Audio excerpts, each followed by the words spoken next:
அனுமதிக்க கூடாது என்ற ஒரு உத்தரவை பிறப்பித்து தான் இந்த மனுவை திமுக தாக்கல் செய்த மனுவை முடித்து வைத்து நீதிபதி இளந்திரையன் உத்தரவு கொடுத்திருந்தார். இதனைத் தொடர்ந்து காவல்துறையினர் அழைத்து செல்லக்கூடிய அந்த பாதைகள்ல ஒரு மாற்றம் ஏற்பட்டது. குறிப்பாக தஞ்சாவூர் செல்வதற்கு அவர்கள் தேர்ந்தெடுத்த முதல் பாதை என்பது சென்னை ஈசிஆர் நீலாங்கரையிலிருந்து வெளியே வந்த வாகனம் ஈசிஆர் வழியாக செங்கல்பட்டு சென்றடைந்து செங்கல்பட்டிலிருந்து விழுப்புரம், விழுப்புரத்திலிருந்து பெரம்பலூர், அரியலூர், அதனைத் தொடர்ந்து தஞ்சாவூர் செல்வதாகத்தான் முதலில் திட்டமிடப்பட்டிருந்தது. ஆனால் அதற்கு பிறகாக பல்வேறு இடங்கள்ல இடையே அவருக்கு உணவு கொடுக்க வேண்டும், அவரை இயற்கை உபாதைகள் கழிப்பதற்கு அனுமதிக்க வேண்டும், அவரை கைது செய்தது சட்டத்துக்கு புறமானது, அவரை விடுதலை செய்ய வேண்டும் என்று அவர் கைதை கண்டனம் தெரிவித்து ஆங்காங்கே செல்லக்கூடிய வழிகளெல்லாம் காவல்துறை வாகனத்தை திமுகவினர் மறித்து நின்றதெல்லாம் பார்க்க முடிந்தது. இது போன்ற ஒரு இடையூறு ஏற்பட்டதனால அவருடைய உடனடியாக அந்த பாதையில் ஒரு மாற்றம் செய்து குறிப்பா அரியலூர் வழியா செல்லாமல் அவர்கள் பெரம்பலூரிலிருந்து நேராக திருச்சி சென்றிருந்தார்கள். திருச்சியிலிருந்து தஞ்சாவூர் செல்வதற்கான ஒரு பயணம் என்பது அரியலூர் வழியாக செல்வதை விட சற்று கூடுதலான 1 மணி நேரம் கூடுதலான ஒரு பயணம். இந்த இடைப்பட்ட நேரத்துக்குள்ளாக எந்த காவல் நிலையத்திலிருந்து உதயநிதி விசாரணைக்கு காவல்துறை திட்டமிட்டிருந்தாங்களோ அந்த காவல் நிலையத்தை சுற்றி ஏராளமான திமுகவினர் குழுமியிருந்தாங்க. குறிப்பா தஞ்சாவூர் தெற்கு காவல் நிலையத்துல தான் அவர் வைத்து விசாரணை மேற்கொள்வதாக இருந்தது.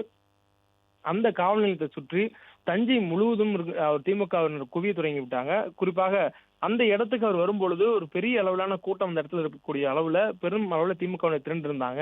இதனால ஒரு முறையான விசாரணை நடத்துவதற்கு ஒரு ஏதுவான சூழல் அங்கு இல்லைங்கிறதுனாலையும் அதே நேரத்தில் உதயநிதியுடைய வாகனங்கள் வரும்போது சட்டம் ஒழுங்கு பிரச்சனைக்கு ஏற்படக்கூடிய வாய்ப்பு இருக்கும் என்பதனாலையும் தஞ்சாவூர் மாவட்டத்துக்குள்ளாக காவல்துறையுடைய அந்த வாகனம் வந்தது பிறகு நேராக செங்கிப்பட்டி காவல் நிலையத்துக்கு உள்ளே வந்திருந்தாங்க. 6:45 மணி அளவுல உதயநிதியுடைய அந்த நெடும் தூர பயணம் நிறைவு செய்யப்பட்டு அவர் வாகனத்திலிருந்து இறங்கி விசாரணைக்கு ஒத்துழைப்பு கொடுக்கும்படி காவல்துறை கேட்டிருந்தாங்க.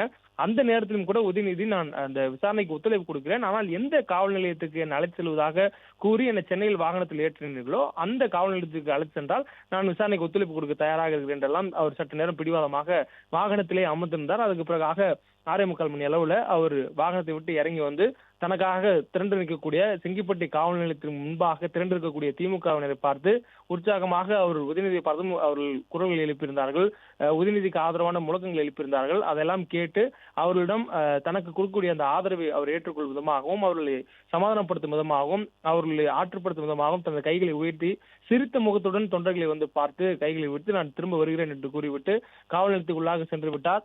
உள்ளே சென்றவருடன் திமுகவுடைய மூத்த முன்னாள் நிர்வாகிகள், மூத்த முன்னாள் அமைச்சர்கள் எல்லாம் இருக்கக்கூடியதை பார்க்க முடிந்தது. குறிப்பாக அமைச்சர் ஏவா வேலு, அமைச்சர் நேரு, அமைச்சர் MRK பன்னீர்செல்வம் உள்ளிட்டவரெல்லாம் உடன் இருந்தார்கள். அதே போன்று முன்னாள் அமைச்சர் TRB ராஜா உள்ளிட்டவரும் அங்கு உள்ளே சென்றிருக்கிறார்கள்.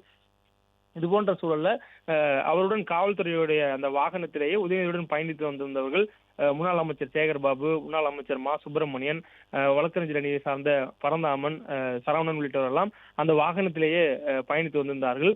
அவர்களும் உள்ளே செல்வதற்கான இந்த திட்டமிட்ட சூழல்ல யாரும் இல்லாது உதயநிதி மட்டுமே தனியாக வைத்து விசாரணை நடத்துவதற்காக காவல்துறை திட்டமிட்டிருப்பதாகவும் காவல் நிலையத்துக்குள்ளாக முன்னாள் அமைச்சர்கள் வரலாம், ஆனால் விசாரணை அறைக்குள்ளாக உதயநிதி மட்டுமே இருக்க வேண்டும் என அதிகாரிகள் சொல்வதாக கூறப்படுகிறது.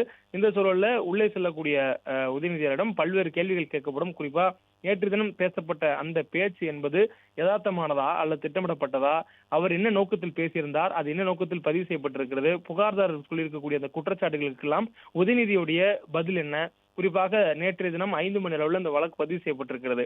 நேற்று தஞ்சை கிழக்கு காவல் நிலையத்துல கொடுக்கப்பட்ட அந்த திமுக எதிராக நடத்தப்பட்ட அந்த திமுகவுடைய அந்த ஆர்ப்பாட்டம் தாவேக்காசுக்கு எதிராக நடத்தப்பட்டதுல அவர் பேசிய அந்த பேச்சு என்பது மனதை புண்படுத்தும் வழியாகவும் அதே நேரத்தில் ஒரு பெண்ணை அவமதிக்கக்கூடிய வகையில பெண்ணுக்கு எதிராக இருக்கிறது என்ற அடிப்படையிலும் கொடுக்கப்பட்ட புகார் அது. அதன் பேர்ல தான் 9 பிரிவுகளின் கீழே வழக்கு பதிவு செய்யப்பட்டிருக்கக்கூடிய நிலையில் அவர்களுடைய குற்றச்சாட்டு, புகார்தாருடைய குற்றச்சாட்டுகள் எல்லாம் என்ன, அந்த குற்றச்சாட்டுக்கு உதயநிதி அவருடைய பதில் என்ன, மேலும் அந்த பதில்களை எழுத்துப்பூர்வமாகவும் பதிவு செய்து கொள்வார்கள்.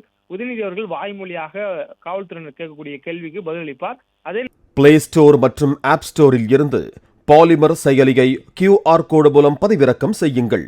செய்திகளை உடனுக்குடன் பெறுங்கள்.